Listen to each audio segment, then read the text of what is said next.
ചിന്ത മാറിയിട്ട് നല്ലൊരു സിനിമ ചെയ്യുക ഡയറക്ടറാവും. അതായത് നോർമൽ പേഴ്സൺ അടിപൊളി സിനിമ ചെയ്ത ഒരു ലേബൽ വേണം. എന്നാൽ മാത്രം നമുക്ക് സിനിമയ്ക്ക് തന്നെ ആവശ്യമില്ല, മലയാള സിനിമയ്ക്ക് തന്നെ ആവശ്യമില്ല, മലയാള സിനിമയ്ക്ക് എനിക്ക് ആവശ്യമുണ്ട്.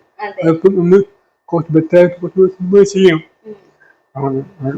മലയാളം അല്ലാണ്ട് വേറെ ഏതെങ്കിലും ഭാഷയിൽ സിനിമ ചെയ്യണമെന്നൊക്കെ ആഗ്രഹമുണ്ടോ? ഏത് ഭാഷയാണ്? മലയാളം അല്ലാണ്ട് ഏതെങ്കിലും വേറെ ഭാഷയിൽ പോയിട്ട് സിനിമ ചെയ്യണമെന്ന് ആഗ്രഹമുണ്ടോ? ഏത് ഭാഷയില് ചെയ്യണം? ഹിന്ദിയിലും തമിഴും. തമിഴിലും. അതെന്താ ഹിന്ദി തമിഴ് എന്ന് പറയുന്നത്? ഹിന്ദി തമിഴ് ആരെ വെച്ചിട്ട് ചെയ്യണം ഹിന്ദിയിൽ?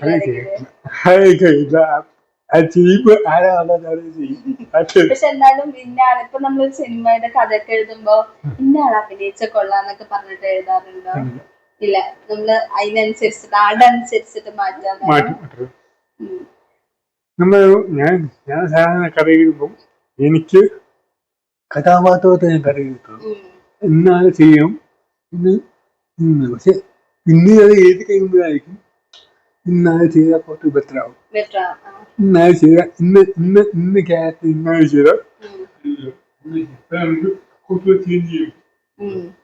ഇപ്പൊ പൊതുവെ നമ്മൾ കഥയൊക്കെ എഴുതുമ്പോ ഭയങ്കരമായിട്ട് ഇമാജിനേഷൻ വേണം അല്ലെ? നമ്മള് വേറൊരു ലോകത്തേക്ക് പോവാ, ആലോചിക്കുക, കഥ എഴുതാന്നൊക്കെ. അപ്പൊ എവിടെ നിന്നാണ് ഈ കഥകൾ എഴുതുന്ന ഒരു മോട്ടിവേഷൻ കിട്ടുന്നത്?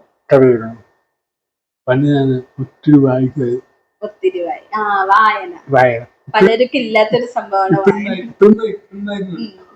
അപ്പം ഈ വായിക്കുന്നത് നമുക്ക് കുറെ സാധനങ്ങൾ ചെറിയ സാധനങ്ങൾ വായിക്കുന്ന അതുകൊണ്ടാവാ കഥകൾക്ക് ചെറിയ കണ്ടന്റ് വരുന്നത് അങ്ങനെ ആയിരിക്കും.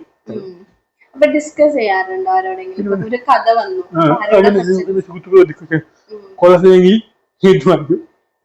അപ്പൊ ഇങ്ങനെ എന്താ അവര് പറയാ? ലൈക്ക് ഇപ്പൊ ഒരു കഥ ആലോചിച്ചു, അപ്പൊ ഡിസ്കസ് ചെയ്യുമ്പോ അവർ ഫസ്റ്റ് ആയിട്ട് എങ്ങനെയായിരിക്കും റിപ്ലൈ? കഥ ഫോൺ വിളിക്കും, അത് ഒരു കഥയുണ്ട് കേൾക്കാൻ പറഞ്ഞു കഴിയുമ്പോഴത്തേന്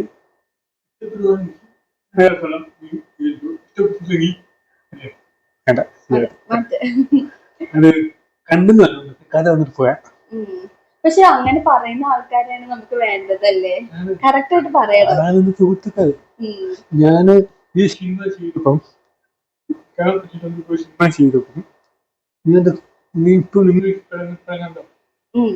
കുറച്ച് ഏറ്റവും വലിയ പോയം ഡയലോഗ് ഡബിങ്ങിന് മിസ്റ്റേക്ക് ഉണ്ട്. കാരണം അത് അവര് അതുകൊണ്ട് ഒരു മിസ്റ്റേക്ക്, ആ ഒരു മിസ്റ്റേക്കും പിന്നുള്ളത്. പക്ഷെ അത് കഴിഞ്ഞ കഥ പിടിച്ചു ഈ രണ്ടും മാറ്റി കൊള്ളാമെന്ന് എന്റെ ഏറ്റവും സുഹൃത്തുക്കൾ പറയും. എന്തൊക്കെ ഇവിടൊക്കെ കൂട്ടി വെച്ച് ഇവിടൊക്കെ തെറ്റി വെച്ച് എനിക്ക് ചൂണ്ടിക്കഴിഞ്ഞു.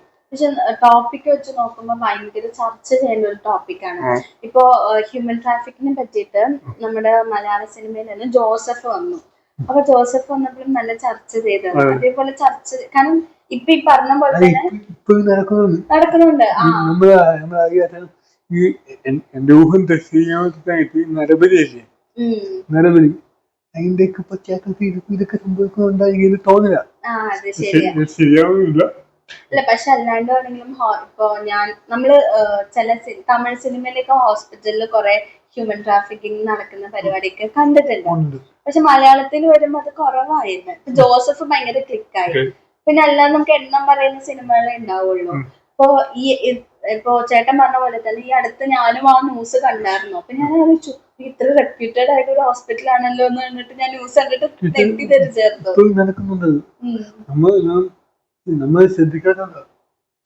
പക്ഷെ പോരാനായിട്ട് എനിക്ക് തോന്നുന്നു ന്യൂസ് ആണെങ്കിൽ അധികം ആരും ചർച്ച ചെയ്തില്ല.